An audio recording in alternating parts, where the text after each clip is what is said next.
بسم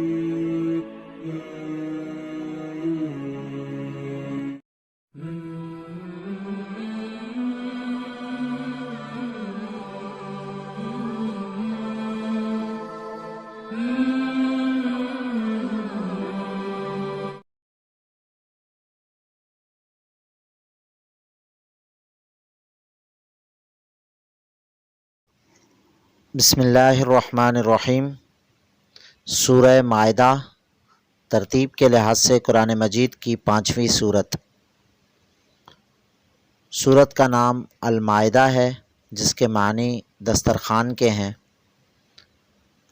اس میں ایک واقعہ ذکر ہے جس میں بنی اسرائیل کی قوم نے حضرت عیسیٰ علیہ السلام سے یہ مطالبہ کیا کہ آسمان سے ہمارے لیے دسترخوان اتارا جائے۔ اس صورت کے اندر اس واقعے کا ذکر ہے کہ اللہ تبارک و تعالیٰ نے فرمایا کہ اللہ اس پر قدرت رکھتا ہے، لیکن اگر اللہ تبارک و تعالیٰ نے اپنی نشانی بھیج دی تو پھر اگر تم نے عمل نہیں کیا تو تم پر عذاب مسلط کیا جائے گا۔ زمانہ نزول۔ سورت کے مضامین سے یہ ظاہر ہوتا ہے کہ اور روایات سے اس کی تصدیق ہوتی ہے کہ یہ صلح حدیبیہ کے بعد سن 6 ہجری کے اواخر یا سن 7 ہجری کے اوائل میں نازل ہوئی ہے۔ ذی القعدہ سن 6 ہجری کا واقعہ ہے کہ نبی صلی اللہ علیہ وآلہ وسلم 1400 مسلمانوں کے ساتھ عمرہ ادا کرنے کے لیے مکہ تشریف لے گئے، مگر کفار قریش نے عداوت کے جوش میں عرب کی قدیم ترین مذہبی روایات کے خلاف آپ صلی اللہ علیہ وآلہ وسلم کو عمرہ نہ کرنے دیا، اور بڑی رد و قد کے بعد یہ بات قبول کی کہ آئندہ سال آپ صلی اللہ علیہ وسلم زیارت کے لیے آ سکتے ہیں۔ اس موقع پر ضرورت پیش آئی کہ مسلمانوں کو ایک طرف تو زیارت کعبہ کے لیے سفر کے آداب بتائے جائیں تاکہ آئندہ سال عمرے کا سفر پوری اسلامی شان کے ساتھ ہو سکے، اور دوسری طرف انہیں تاکید کی جائے کہ دشمن کافروں نے ان کو عمرے سے روک کر جو زیادتی کی ہے، اس کے جواب میں وہ خود کوئی ناروا زیادتی نہ کریں، اس لیے کہ بہت سے کافر قبیلوں کے حج کا راستہ اسلامی مقبوضات سے گزرتا تھا، اور مسلمانوں کے لیے ممکن تھا کہ جس طرح انہیں زیارت کعبہ سے روکا گیا ہے اسی طرح وہ بھی ان کو روک دیں۔ یہی تقریب ہے اس تمہیدی تقریر کی جس سے اس سورت کا آغاز ہوا ہے۔ آگے چل کر 13ویں رکوع میں پھر اسی مسئلے کو چھیڑا گیا ہے، جو اس بات کا ثبوت ہے کہ پہلے رکوع سے 14ویں رکوع تک ایک ہی سلسلہ تقریر چل رہا ہے۔ اس کے علاوہ جو دوسرے مضامین اس صورت میں ہم کو ملتے ہیں وہ بھی سب کے سب اسی دور کے معلوم ہوتے ہیں۔ بیان کے تسلسل سے غالب گمان یہی ہوتا ہے کہ یہ پوری صورت ایک ہی خطبے پر مشتمل ہے جو بیک وقت نازل ہوا ہوگا۔ ہو سکتا ہے کہ متفرق طور پر اس کے بعض آیتیں بعد میں نازل ہوئی ہوں اور مضمون کی مناسبت سے اس کو اس صورت میں مختلف مقامات پر پیوست کر دیا گیا ہو، لیکن سلسلہ بیان میں کہیں کوئی تخفیف سا خلا بھی محسوس نہیں ہوتا، جس سے یہ قیاس کیا جا سکتا ہے کہ یہ صورت 2 یا 3 خطبوں کا مجموعہ ہے۔ شان نزول۔ سورہ آل عمران اور سورہ نساء کے زمانہ نزول سے اس صورت کے نزول تک پہنچتے پہنچتے حالات میں بہت بڑا تغیر واقع ہو چکا تھا۔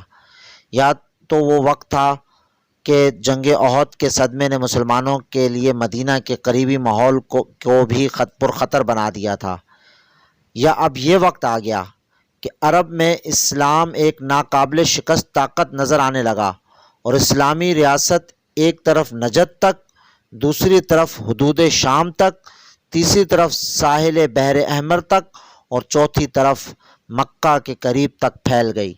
عرب میں جو زخم احد میں جو زخم مسلمانوں نے کھایا تھا وہ ان کی ہمتیں توڑنے کے بجائے ان کے عزم کے لیے ایک اور تازیانہ ثابت ہوا۔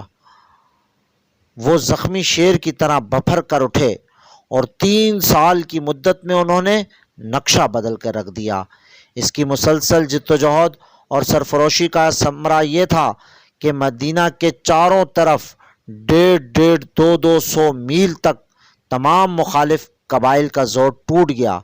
مدینہ پر جو یہودی خطرہ ہر وقت منڈلاتا رہتا تھا اس کا ہمیشہ کے لیے استحصال ہو گیا، اور حجاز میں دوسرے مقامات پر بھی جہاں جہاں یہودی آباد تھے سب مدینہ کی حکومت کے باج گزار بن گئے۔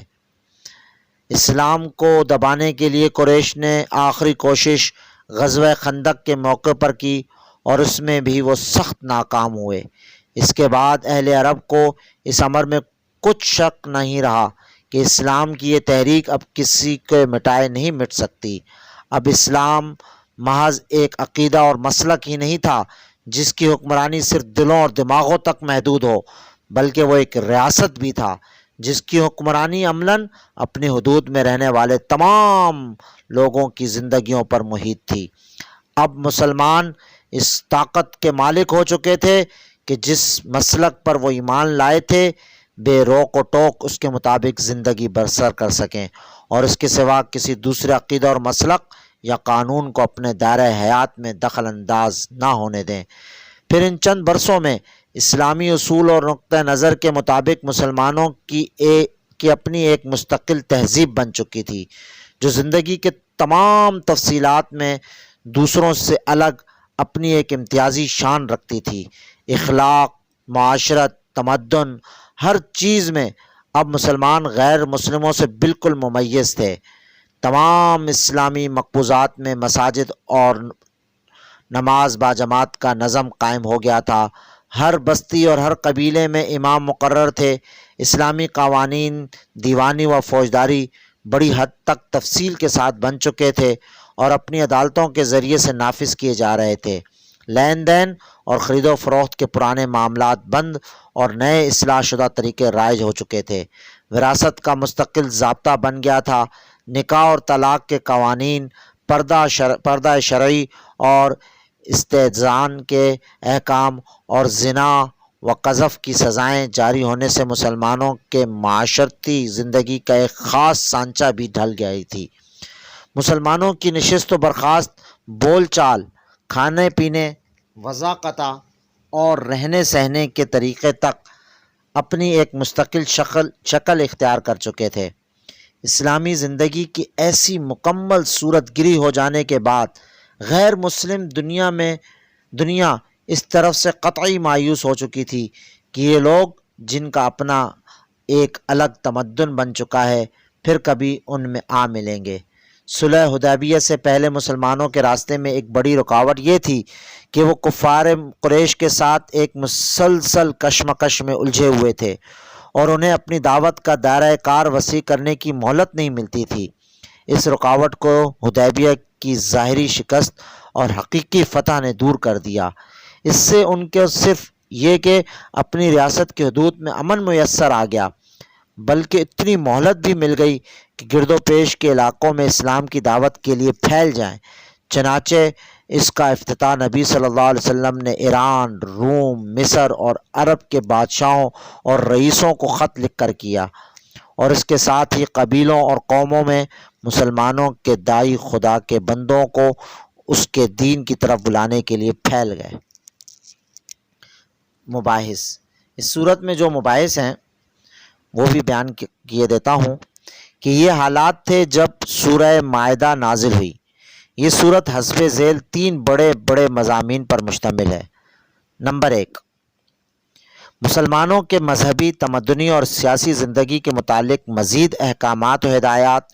اس سلسلے میں سفر حج کے آداب مقرر کیے گئے، شاعر اسلام کے احترام اور زائرین کعبہ سے عدم تعریض کا حکم دیا گیا، کھانے پینے کی چیزوں میں حرام و حلال کے قطعی حدود قائم کیے گئے اور دور جاہلیت کے خود ساختہ بندشوں کو توڑ دیا گیا۔ اہل کتاب کے ساتھ کھانے پینے اور ان کی عورتوں سے نکاح کرنے کی اجازت دی گئی۔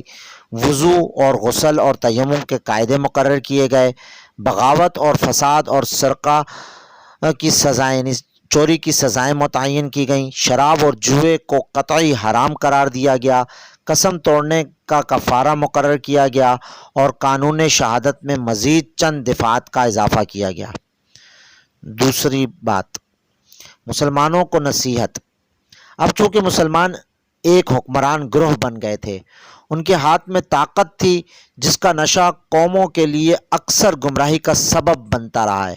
مظلومی کا دور خاتمے پر تھا اور اس سے زیادہ سخت آزمائش کے دور میں وہ قدم رکھ رہے تھے، اس لیے ان کو خطاب کرتے ہوئے بار بار نصیحت کی گئی کہ عدل پر قائم رہیں اور اپنے پیش رو اہل کتاب کی روش سے بچیں، اللہ کی اطاعت و فرما برداری اور اس کے احکام کی پیروی کا جو عہد انہوں نے کیا ہے اس پر ثابت قدم رہیں، اور یہود و نصارہ کی طرح اس کو توڑ کر اس انجام سے دوچار نہ ہو جس سے وہ دوچار ہوئے۔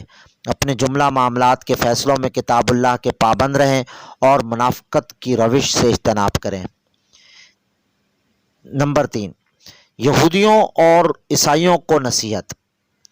اس صورت میں یہودیوں کا زور اب ٹوٹ چکا تھا اور شمالی عرب کے تقریباً تمام یہودی بستیاں مسلمانوں کے زیر نگیں آ گئی تھیں۔ اس موقع پر ان کو ایک بار پھر ان کی غلط رویے پر متنبہ کیا گیا اور انہیں راہ راست پر آنے کی دعوت دی گئی۔ نیز چونکہ صلح حدیبیہ کی وجہ سے عرب اور متصل ممالک کی قوموں میں اسلام کی دعوت پھیلانے کا موقع نکل آیا تھا، اس لیے عیسائیوں کو بھی تفصیل کے ساتھ خطاب کر کے ان کے عقائد کی غلطیاں بتائی گئی ہیں اور انہیں نبی عربی صلی اللہ علیہ وسلم پر ایمان لانے کی دعوت دی گئی ہے۔ ہمسائے ممالک میں سے جو قوتیں بت پرستی اور مجوسی تھیں ان کو براہ راست خطاب نہیں کیا گیا، کیونکہ ان کے بدولت ان کی ہدایت کے لیے وہ خطبات کافی تھے جو ان کے ہم مسلک مشرکین عرب کو خطاب کرتے ہوئے مکہ میں نازل ہو چکے تھے۔